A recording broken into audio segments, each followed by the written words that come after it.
Bienvenue sur le podcast des Montessori 7, Montessori à la maison. Je suis Anne-Laure Schneider, formatrice Montessori et maman de 5 enfants instruits en famille. Ma mission, c'est d'aider les parents, les assistantes maternelles, bref, tous ceux que dans notre communauté nous appelons des souricettes, à mettre en pratique la philosophie Montessori chez eux, avec leurs enfants ou les enfants qu'ils gardent. Dans ce podcast, nous parlerons donc de pédagogie Montessori, mais aussi de discipline positive, d'instruction en famille, ce que l'on appelle aussi l'école à la maison, de co-schooling et de bien d'autres choses encore. Et voici notre dernier épisode, du moins pour l'instant, dans cette mini-série spéciale pour décortiquer les objectifs directs et indirects de différents domaines d'activité Montessori.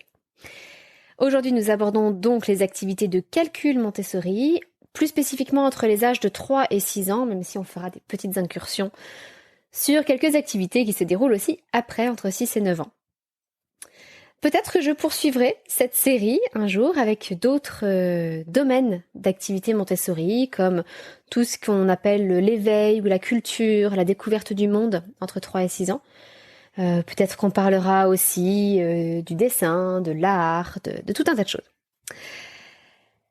Mais aujourd'hui, restons-en sur le calcul.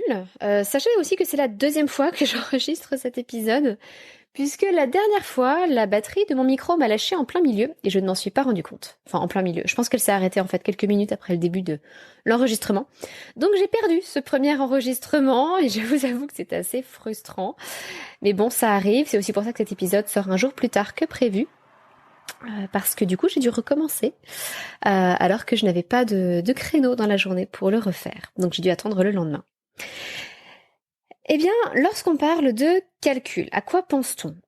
La plupart du temps, on pense facilement à la numération et aux 4 opérations. Alors, c'est très vrai. Le premier grand objectif des activités de calcul Montessori entre 3 et 6 ans, c'est d'aborder le dénombrement et la numération. Mais allons un petit peu plus loin dans ce que cela veut dire d'aborder le dénombrement et la numération. On a parfois l'impression que compter, c'est savoir réciter 1, 2, 3, 4, 5, 6, 7, 8, 9, 10, etc. Ça s'appelle en fait réciter la comptine numérique. Alors j'ai déjà abordé dans un autre podcast ce que cela signifiait vraiment de savoir compter et les différences entre dénombrer, compter, etc. Là, dans la pédagogie Montessori, on cherche vraiment à apprendre à associer une quantité à un nombre. Donc c'est à la fois réciter la comptine numérique, dénombrer la quantité en prenant les éléments un par un et en récitant en parallèle la comptine numérique pour savoir quelle quantité est présente devant nous. Et dans ce cadre de l'apprentissage de la numération et du dénombrement, on va apprendre évidemment aux enfants le système décimal, mais on va aussi apprendre différentes représentations des nombres qui leur seront utiles plus tard en fonction de leurs besoins. Je m'explique. On a des représentations des nombres à travers les perles dorées, qu'on appelle aussi le matériel de la banque. On a des représentations des perles avec les barrettes de couleurs, également avec les timbres, avec le boulier, ou alors sur les chaînes de 100 et de 1000. Eh bien, suivant les occasions, l'enfant va utiliser des stratégies de résolution qui vont faire appel à différentes représentations des nombres. Par exemple, si on envisage une soustraction, on peut envisager la soustraction de 22 moins 15. 22 moins 15, l'enfant peut se le représenter sous la forme des perles dorées, par exemple, ou du boulier, peu importe, la représentation avec laquelle il est le plus à l'aise, ou peut-être avec les timbres, et il va, dans sa tête, retirer 15 à 22. Ok. Mais si on veut calculer à quel âge est mort quelqu'un, par exemple, entre 1950 et 1978, eh bien, la représentation la plus utile sera peut-être la représentation linéaire sur la chaîne de 1000, en l'occurrence là, sur 2 chaînes de 1000, pour arriver jusqu'à 1978. Pourquoi ? Parce que imaginez le nombre 1950 représenté sur une frise numérique ou sur une chaîne de 1000, de 2000. Donc imaginez-vous la perle numéro 1950 et puis la perle 1978. En fait, on se moque totalement de tout ce qui vient avant. Les 1900 et quelques perles, on s'en fiche. Tout ce qui compte, c'est ce dont on a besoin pour passer de la perle 1950 à la perle 1978. Et du coup, d'avoir cette représentation linéaire permet de ne pas s'affoler devant la grandeur des nombres, 1950 c'est beaucoup, et de simplement se concentrer sur la différence entre les deux, qui elle est très faible, et qui en fait revient à faire 78 moins 50. Et donc là, on peut trouver assez facilement la différence qui est de 28. Vous voyez que suivant les situations, les problèmes, les problématiques de la vie de tous les jours, l'enfant va faire appel à différentes représentations. Et c'est le premier objectif des activités de calcul Montessori, c'est de l'aider à se forger ces différentes représentations mentales des nombres. Deuxièmement, évidemment, on va travailler aussi les opérations. C'est très juste, mais on ne va pas aborder les opérations sous l'angle de la technique opératoire uniquement. La technique opératoire en soi ne suffit pas, ce n'est rien. Si on sait faire les choses sans savoir pourquoi, un jour ou l'autre, on va oublier comment on fait les choses et on ne pourra pas retrouver la technique opératoire parce qu'on n'aura pas compris pourquoi il y avait cette technique opératoire. De même, lorsqu'on va traiter des cas un petit peu limites, des exceptions, des cas compliqués, par exemple lorsque vous avez des zéros qui interviennent dans les nombres, vous voyez, si on fait du 2003 moins 1470, comment est-ce qu'on gère ces zéros, etc. La technique opératoire pure risque de poser problème dans certains cas. Et donc il est important d'avoir compris ce qui se passe derrière, le véritable mécanisme profond de l'opération, parce qu'alors la pure technique opératoire devient évidente. Troisième objectif, on va travailler les rapports entre les nombres. Grâce à ces représentations mentales dont je vous parlais, l'enfant va pouvoir comprendre les rapports entre les nombres, les proportions des objets. L'enfant va être assez à l'aise avec le système décimal, la hiérarchie des nombres, etc. Et va avoir, grâce à ces représentations concrètes des nombres, une vision très claire de leur proportionnalité, comme je vous le disais. Alors ça peut vous paraître un petit peu abstrait. Ce que je veux dire par là, c'est que si vous prenez le cabinet de géométrie Montessori, par exemple, vous allez avoir des rectangles de différentes tailles. C'est-à-dire qu'il y a un côté qui fait toujours la même dimension, et l'autre côté est plus ou moins grand. Vous avez des rectangles de différentes formes. En revanche, on peut imaginer deux rectangles qui ont exactement la même forme, mais pas la même taille. Donc ça, ce sont les rapports entre les nombres. Et ces rapports entre les nombres, ce sont des notions mathématiques, évidemment, qui vont préparer aux fractions, qui vont préparer à tout un tas de choses.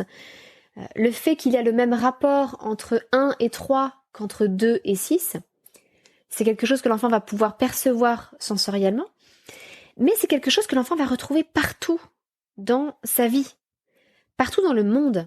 C'est un outil pour mieux appréhender le monde. Dans l'Antiquité, par exemple, on considérait que pour que un bâtiment, un temple ou quoi que ce soit harmonieux, il fallait que ces dimensions, que le rapport entre ces dimensions corresponde au nombre d'or. C'est-à-dire qu'il fallait que la largeur, par exemple, soit égale à la hauteur multipliée par le nombre d'or. Et on considérait que c'était un signe d'harmonie. Ces rapports entre les nombres, les rapports entre les quantités, c'est ce qui va déterminer l'harmonie visuelle, esthétique, et c'est aussi ce que l'on retrouve dans la musique, dans les rapports entre les notes. En fait, entre un do et un do plus aigu, une octave au-dessus, il y a simplement un rapport de proportionnalité entre la fréquence du son, et c'est quelque chose que l'on peut observer sur des instruments à cordes, par exemple. Si vous prenez une corde et que alors il me semble que si vous la coupez en deux, vous allez obtenir la note une octave au-dessus. La même corde, avec la même tension, si vous la coupez en deux, vous allez obtenir un son qui est une octave plus haute. On l'observe aussi avec des instruments comme l'orgue. Dans les tuyaux de l'orgue, si un tuyau est 2 fois plus petit qu'un autre, vous allez avoir un son qui est une octave au-dessus. Les rapports entre les nombres, c'est donc ce qui va permettre aux enfants de découvrir les tailles, les formes, et donc de mieux appréhender le monde dans la poursuite de la vie sensorielle dont j'ai parlé il y a 2 jours. 4e objectif, qui peut paraître très loin des enfants de 3 à 6 ans, c'est que l'on va aussi aborder, au-delà du calcul, des notions d'algèbre et ses rapports avec la géométrie. Alors techniquement, l'algèbre, on va surtout la travailler avec un matériel de vie sensorielle qu'on appelle les cubes du binôme et du trinôme, qui représentent en fait des équations algébriques. Alors, sans support visuel, sans pouvoir vous montrer comment ces cubes sont une représentation géométrique de ces équations algébriques, je ne vais pas pouvoir vous l'expliquer là à l'oral dans un podcast. Quelque chose que je fais en détail dans la formation vie sensorielle, justement pour expliquer ce que l'on prépare à travers ce matériel, mais sachez simplement que dans ces cubes du binôme, qui sont constitués de petits parallélépipèdes et des cubes qu'on assemble pour former un grand cube, eh bien, en fait, il s'agit de la représentation géométrique de a plus b au cube et de a plus b plus c au cube. Ça, c'est le cube du trinôme. Et ça, c'est un matériel que l'on va aborder dès 3-4 ans, 3 ans et demi, 4 ans, mais uniquement à un niveau sensoriel. Mais en faisant cela, on va semer les graines de l'algèbre un peu plus tard. Et faire le lien à chaque fois entre l'algèbre et la géométrie pour donner des éléments à l'enfant, des outils à l'enfant qui vont lui permettre de construire des modèles abstraits du monde. L'algèbre, c'est en fait une abstraction. Et la géométrie est une représentation concrète de cette abstraction. Alors, bon, les maths, c'est mon dada. J'ai une formation scientifique à la base, avec des études que j'ai poussées longuement en mathématiques et en informatique. Donc voilà, je sais que c'est difficile à expliquer à l'oral, mais on sème les graines de l'algèbre, ses rapports avec la géométrie, dans toutes les activités de calcul Montessori, et y compris les activités de vie sensorielle aussi. 5e objectif, extrêmement important, c'est le développement du raisonnement mathématique et la résolution de problèmes. Et tout cela, c'est possible grâce aux représentations concrètes des choses. On va apprendre aux enfants ce que sont les opérations. Qu'est-ce que ça veut dire additionner? Additionner, c'est mettre ensemble. Qu'est-ce que ça veut dire soustraire? Soustraire, c'est enlever, retirer ou donner. Je préfère donner parce que c'est plus généreux que retirer qui donne la sensation qu'on a volé quelque chose à quelqu'un. Qu'est-ce que c'est que diviser? C'est partager. Qu'est-ce que c'est que multiplier? C'est additionner la même chose plusieurs fois. Tout ça, les enfants même de 4 ans sont parfaitement capables de le comprendre, de l'appréhender. Et ça va les préparer à la résolution de problèmes. Parce qu'ils, s'ils savent vraiment en profondeur ce que représente une opération, au-delà de la technique opératoire, eh bien ça veut dire que face à une situation de la vie de tous les jours, ils vont instinctivement savoir vers quelle opération il faut se tourner. Parce qu'ils auront bien compris de quoi il s'agissait. Et c'est ainsi que l'on va donc commencer à développer le raisonnement mathématique et la résolution de problèmes chez les enfants. 6e objectif, qui là est une grande ouverture sur d'autres domaines, c'est qu'en travaillant des notions comme celle des grands nombres, à travers le matériel des hiérarchies par exemple, alors ce n'est pas un matériel que l'on aborde entre 3 et 6 ans, c'est plutôt un matériel que l'on aborde entre 6 et 9 ans. Le matériel des hiérarchies, c'est un matériel qui montre à l'enfant un tout petit cube unité, une barrette dizaine, une plaque de 100, un cube de 1000, un peu plus gros donc que le cube unité. Et ensuite, ce cube de 1000, on va lui montrer une barre correspondante qui fera 10 000, une grande plaque épaisse qui représentera 100 000, et un très grand cube. On prend un cube de 50 cm sur 50 cm, enfin sur 50 cm de côté, généralement. Donc ce très grand cube représentera 1 million. Et grâce à ce matériel, on va développer chez l'enfant la notion des grands nombres. Qu'est-ce que c'est qu'un million? Qu'est-ce que c'est qu'un milliard? Etc., etc. Et ces grands nombres, cette perception concrète, encore une fois, de ce que sont ces grands nombres, ça va préparer les enfants à tout un tas de domaines qui utilisent de très grands nombres, comme l'astronomie. Les distances entre les planètes, les étoiles, etc. sont gigantesques et très difficiles à appréhender pour les enfants.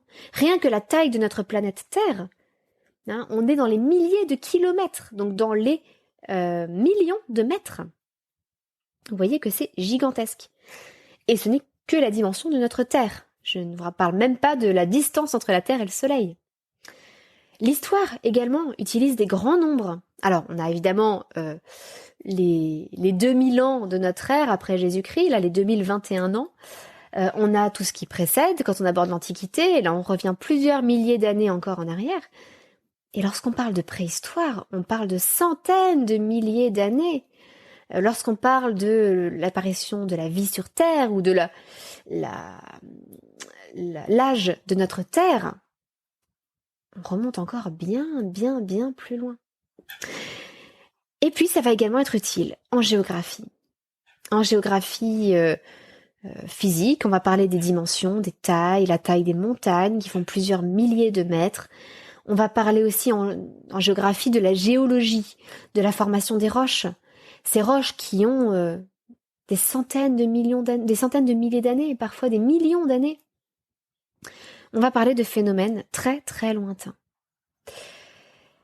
Eh bien, grâce au matériel des hiérarchies, grâce à cette représentation concrète, l'enfant va avoir une notion de ce que représente, par exemple, la durée, le moment très court de l'histoire de la vie de notre planète pendant lequel il y a eu des hommes. C'est très très court par rapport à l'histoire de notre planète. Et que représente la durée à partir de laquelle il y a eu de la vie sur Terre par rapport à l'apparition de notre planète Terre elle-même. On se rend compte que la Terre est restée très longtemps sans vie. Et qu'ensuite, il y a eu de la vie sur Terre pendant extrêmement longtemps. Et la présence des hommes sur Terre, c'est une minute, même pas une seconde à l'échelle de l'univers. Donc c'est une grande leçon d'humilité. Et c'est une très très belle ouverture sur le gigantesquement grand et également sur l'infiniment petit. Ça aussi en géologie, on va travailler les cristaux. Et avant ça, avec les enfants, on aura travaillé les nombres décimaux. Et donc, après avoir travaillé les grands nombres, on va travailler les tout petits nombres. Et donc, on va travailler l'échelle des cristaux, l'échelle des molécules, l'échelle des atomes, l'échelle des électrons, des différentes particules subatomiques, etc. On va rentrer dans des choses infiniment petites. Et ça, c'est magnifique. Donc vous aviez peut-être une vision un peu aride et austère du calcul en vous disant « ce sont des maths, on résout des problèmes ». En fait, ça ouvre à bien plus de choses. Ça nous permet d'appréhender le monde d'une autre façon. Ça nous initie à la beauté, à l'esthétique, à l'harmonie entre les nombres. Parce que tout ce qui est harmonie, c'est une question de rapport entre les choses. Alors je vous récapitule rapidement les grands objectifs dont je vous ai parlé. Évidemment, les activités de calcul Montessori préparent au dénombrement et à la numération. Elles préparent également aux 4 opérations, avec une compréhension profonde des choses. Mais elles introduisent également au rapport entre les nombres, aux proportions, à l'harmonie et donc à la beauté. Elles apprennent, on développe grâce à tout ça indirectement l'algèbre et la géométrie en semant des graines. Entre 3 et 6 ans, on ne va pas aller très loin, quoique en géométrie, on va déjà assez loin. Mais on sème des choses pour que l'enfant puisse appréhender plus tard des notions beaucoup plus complexes. En parallèle, on développe le raisonnement mathématique et la résolution de problèmes. Et enfin, grâce à l'étude des grands nombres et puis plus tard des tout petits nombres, eh bien on prépare l'astronomie, l'histoire, la géographie, la géologie et cet émerveillement devant la petitesse, quelque part, de l'être humain et cette grande leçon d'humilité devant l'univers, devant la vie, devant tout cela. Si ça vous a intéressé, n'hésitez pas à jeter un œil à ma formation Calcul Montessori pour voir si les inscriptions ne seraient pas ouvertes en ce moment. Elles sont ouvertes seulement à quelques moments pendant l'année, mais vous pouvez aussi vous inscrire sur la liste de diffusion pour rejoindre notre communauté ouverte à tous, qui s'appelle le Terrier des Montessori 7, et vous serez prévenus à l'ouverture de chacune des formations. J'ai été ravie de partager avec vous cette mini-série. Si elle vous a plu, n'hésitez pas à mettre un petit commentaire, par exemple sur Apple Podcast, et à me le dire que ça vous a beaucoup plu et que vous aimeriez si vous aimeriez que je prolonge cette série avec d'autres domaines d'activité Montessori. Et c'est quelque chose que je pourrais faire à l'avenir si cela vous intéresse. N'oubliez pas aussi que vous pouvez me poser toutes vos questions et je tâcherai d'y répondre dans un épisode de podcast ultérieur. Pour ça, vous pouvez aller sur... alors tous les liens sont dans les notes de cet épisode, mais vous pouvez aller sur le site des Montessori 7, sur la page podcast, et vous avez un petit répondeur sur lequel vous pouvez me laisser votre message avec votre question, et je pourrai ainsi vous citer, c'est-à-dire ajouter votre message au podcast pour répondre à votre question. C'était un plaisir, malgré tout, malgré la frustration, de réenregistrer cet épisode et de vous imaginer en train de l'écouter. C'est un plaisir d'être dans vos oreilles une fois par semaine. Je vous donne rendez-vous mardi prochain pour le prochain épisode. Et d'ici là, je vous souhaite une excellente journée, une excellente fin de semaine. Et je vous dis à très bientôt. Votre petite sourisette, Anne-Laure.